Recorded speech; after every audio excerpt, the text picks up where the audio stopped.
আসসালামু আলাইকুম, স্বাগতম আপনাদেরকে শর্ট টেক ব্রো চ্যানেলের আরও নতুন একটি ভিডিওতে। আজকের ভিডিওটিতে আমরা জানব কিভাবে আমাদের হাতের কাছে থাকা স্লো হয়ে যাওয়া ল্যাপটপ অথবা ডেস্কটপটি আমরা ফাস্ট করতে পারি। অথবা দেখা যাচ্ছে অনেকের কাছেই পুরাতন অথবা কিছু ল্যাপটপ আছে অথবা ডেস্কটপ আছে যেটা অনেক দিন থেকে ইউজ করেন না, অথবা ইউজ করতে করতে অনেক স্লো হয়ে গেছে। সেই ডেস্কটপ ল্যাপটপটিকে কিভাবে ফাস্ট করবেন বা দ্রুত গতিসম্পন্ন করবেন, সেটি করতে হলে আজকের পুরো ভিডিওটি দেখতে হবে। তো চলুন ভিডিওটি শুরু করা যাক। প্রথমে আপনি যা করবেন সেটি হচ্ছে আপনার ডেস্কটপ অথবা ল্যাপটপটির সার্চ যে বক্স আছে সেখানে যাবেন, সেখানে গিয়ে সার্চ করবেন RUN রান, এটি সার্চ করবেন। সার্চ করার পরে এরকম আসবে। এরপর আপনি এখানে ডান পাশে দেখতে পাবেন ওপেন ফাইল লোকেশন, আপনি এখানে চলে যাবেন। এখানে যাওয়ার পরে দেখুন অনেকগুলো অপশন আছে, তো এগুলোর ভিতরে দেখবেন রান আছে। তো আপনি এই রানটাকে কী করবেন, আপনি এই রানটাকে ক্লিক করে ধরে এই যে এভাবে বাইরে নিয়ে এসে ছেড়ে দিবেন। তো এটি করবেন, এটি করার পরে এরকম হয়ে যাবে আমার এখানে যেমন দেখতে পাচ্ছেন। তারপর এটি কেটে দিবেন, দেওয়ার পর কয়েকবার রিফ্রেশ দিবেন। এরপর এখানে রানে ক্লিক করবেন। ক্লিক করার পর এখানে রেজিট অথবা কিছু লেখা থাকবে, সেটি আপনি কেটে দিবেন।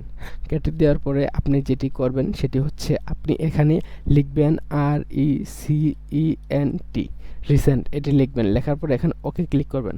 করার পরে দেখুন এখানে দেখাচ্ছে আমার এখানে কোনো জাঙ্ক অথবা অপ্রয়োজনীয় ফাইল বা কোনো ময়লা আবর্জনা নেই। আপনার ওখানে থাকতে পারে, আপনি এখানে যদি থাকে তাহলে আপনি এখানে কন্ট্রোল দিয়ে সবগুলো সিলেক্ট করবেন। এরপরে ডিলিট বাটন চেপে ডিলিট করে দেবেন। এটা গেল এক নাম্বার।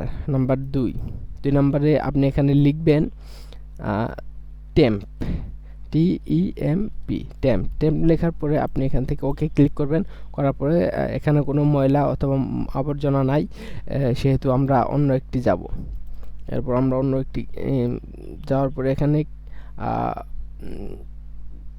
প্রিফারেন্স এটি লিখবেন। এখানে আমি দিয়ে দেবো, এইগুলো আমি ডিসক্রিপশন বক্সে দিয়ে দেবো, আপনারা সেখান থেকে এগুলো দেখে দেখে আপনার পিসিতে করবেন আর কি। তো এরপর ওকে ক্লিক করার পরে দেখুন এখানে অনেকগুলো ময়লা আবর্জনা বা জাঙ্ক, অনেক অপ্রয়োজনীয় ফাইল বা হয়ে আছে। তো এগুলোকে কন্ট্রোল দিয়ে সিলেক্ট করে ডিলিট বাটন চেপে ডিলিট করে দেবেন। আর দু একটা ডিলিট নাম হতে পারে, এটা কোনো বড় ইস্যু না। তো এইভাবে আর কি আমি এখানে আপনাকে মূলত দেখাচ্ছি তিনটা আপনাদেরকে। তো ওই যে প্রিফারেন্স, টেম্প, রিসেন্ট, তারপর ক্লিন ম্যানেজার আছে, এখানে ওকে ক্লিন করার পরে যে সি ড্রাইভ সিলেক্ট করা আছে, এখান থেকে সি ড্রাইভ অটোমেটিক ক্লিন হয়ে যাবে। ওকে দেবেন, দেওয়ার পর ওকে দেবেন, তারপরে ডিলিট ফাইল দেবেন। এরপর সি ড্রাইভেও প্রয়োজনীয় ফাইল থাকলে সেগুলো ডিলিট হয়ে যাবে। এরপর আবার রানে যাবেন, যাওয়ার পরে এখান থেকে যে দিবেন, TRW, এটা দিলে কি হবে, আপনার কম্পিউটারটা মানে একটা অনেকগুলো রিফ্রেশের মতো আর কি হয়ে যাবে। তো এই ছিল আজকের মূলত ভিডিওটি কেমন লাগলো অবশ্যই কমেন্ট করে জানাবেন। আর ভিডিওটিতে একটি লাইক দিবেন। আমাদের চ্যানেল নতুন হয়ে থাকলে অবশ্যই সাবস্ক্রাইব করবেন। সবাই ভালো থাকবেন, সুস্থ থাকবেন, দেখা হবে নতুন কোনো ভিডিও নিয়ে। আল্লাহ হাফেজ।